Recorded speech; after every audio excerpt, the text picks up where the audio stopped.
Okay, so this is the question you're asking, yeah? All right. In case you're wondering, if you ever struggle with questions where you get given a function, right? So this is my x-axis and this is my f of x-axis. They say, okay, off that, draw the derivative. Okay, so draw f dash. Okay, now it really, really will help you if you have another color, or you're going to have to dot lines and that kind of thing if you've only got a pencil. But you also need a ruler there. Okay, so going from f to f dash, just differentiating ones. What are the most important features? Okay, well, we're going to mainly look for stationary points, right? Because anywhere there's a stationary point here, what does that tell you about the first derivative? Should be 0, right? Good. So I would get. I do have a ruler. There we go.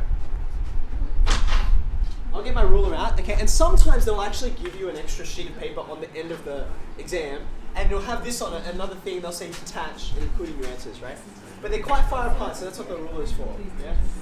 Alright, so with my other color, let's see how well this works. You'll line up to your stationary points.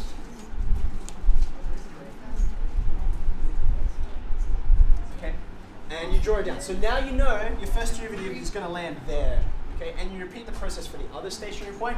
But as you can see, this is actually on the axis, so I don't need to draw another line there. There we go. Okay. All right, now, don't get confused at this point. Now that I know I've got these 2 points where it's 0, okay, I need to know what it does in between those places. Yeah. So derivative, the gradient function, tells you about, is this increasing or decreasing, right? So on the graph of f, I'm going to label whether I'm increasing or decreasing. So let's look at the left of this station point. Am I increasing or decreasing? Increasing. And sometimes you'll see it signified with plus signs like this. Okay? So I'm increasing, and then at the stationary point, I'm not increasing anymore. Okay, so that's my 0. So that means that if you kind of, see I'm out of colors, I usually use green for this, but since my gradient should be positive here, when I come down to this graph, I ought to be above the axis. I ought to be drawing somewhere up here. Hopefully that's light enough not to interfere. Okay? Right, in the same way, what am I doing between the stationary points? Just decreasing. And you can see usually, if it's a turning point, it's going to flip the other way.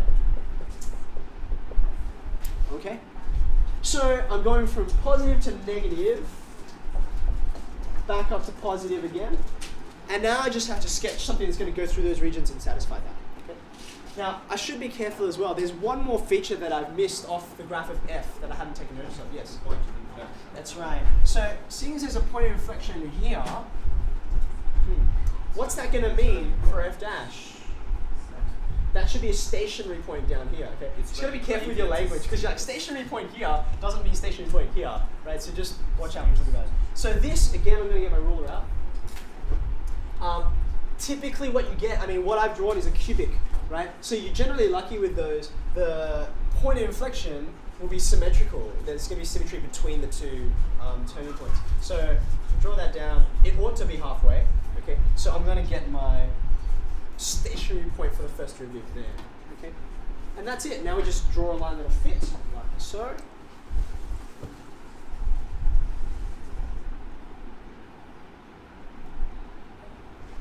And I'm done.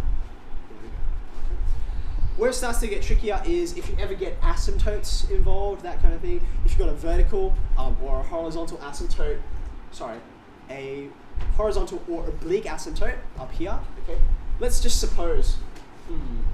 Let's suppose it did this. Let's add another stationary point. And suppose it approached y equals 0. Okay, so everything else is not changed. Okay, what am I going to add to this graph to make it reflect this? What should I do? Okay, good. So the first thing, I've added a new stationary point. Okay, so you always think about big features first, like stationary points, and then you add little features in, like the inflection point afterwards. Okay, so like we said, we just added a stationary point. Okay, so that means that at this point here, it's going to go 0. Okay, now it's positive, positive, 0, negative, negative, negative, negative, negative. But it's not just any negative, is it? It's right? A point of inflection, so it goes back towards. Okay, so yep, there's a point of inflection somewhere around here. Like, I don't know, roughly, let's see. That still looks concave down to me, right? And then somewhere around here, it changes to concave up. Yeah, so it's quite subtle. So somewhere, I'm going to call it there. Okay. So that means that on this graph, I'm going to have a stationary point. Okay. Now one last thing. As this approaches infinity, as x approaches infinity, what is the gradient approaching? -0. -0? I suppose. 0 from the minus side. Right. Okay. So it is going to be a negative number because I'm decreasing all the way, right? But I should be getting closer to the axis. Okay. Right.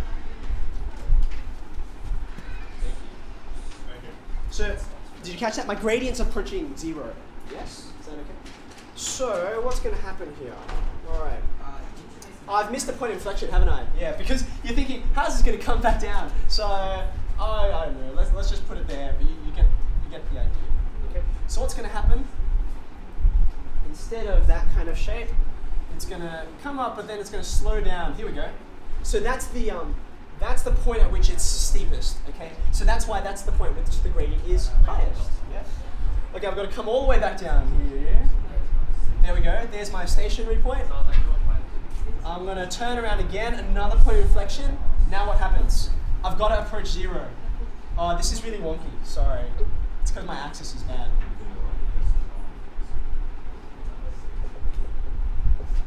Okay, so in this case, f is approaching 0, and f dash is also approaching 0. Can you think of a situation where f dash would not approach 0? Yeah. It would approach a number if it's approaching an oblique asymptote, which is a straight line. Good. Okay. Yeah, that's right. It would approach an oblique asymptote if it was approaching an oblique asymptote, which was a square function. That's right. Okay, so all the functions you get here, here's the idea, right? If you didn't catch that, why am I approaching 0 here? Well, when you differentiate a gradient of 0, you're getting 0. Okay? But if I had, let's just send him off again, shall we? I'm so tired. Why do you keep doing this to me? Okay. So suppose there's actually an oblique asymptote. I'll get it right eventually. That's close enough. Okay. So let's ignore that one there. Okay. So there's some oblique asymptote there. Now, therefore, as x approaches infinity, what's happening to the gradient? It's not approaching 0 anymore, is it? It's a gradient of constants. It's going to be approaching some sort of positive constant, isn't it? It's increasing, but it's not climbing and getting steeper and steeper and steeper. It's actually getting less steep and less steep up to, we'll call that, 45 degrees, gradient of 1. Okay. In which case, what's going to happen here? I'll have a horizontal asymptote here at that constant. Right? So let's see here. I've added a stationary point in again. I keep adding stationary points. Okay. So I'm going to have to come back up to 0. Yes? So I go through the axis, and now I'm approaching my constant. Okay, my constant gradient, that is. Okay. And I think we better leave the graph there. We've harassed him enough. It's a W for woo.